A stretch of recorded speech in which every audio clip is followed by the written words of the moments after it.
For the repair of the C&A DPT-250 Differential Pressure Transmitter, the following procedures were necessary: replacement of various electromechanical components and general cleanup of the unit.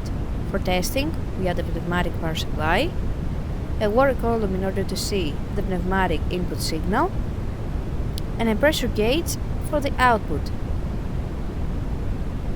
By manipulating the pneumatic input signal, the unit reacts, and we can see the 0.2 to 1 bar output on the pressure gauge.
It is now clear that the transmitter is working successfully and is ready to be delivered to the customer.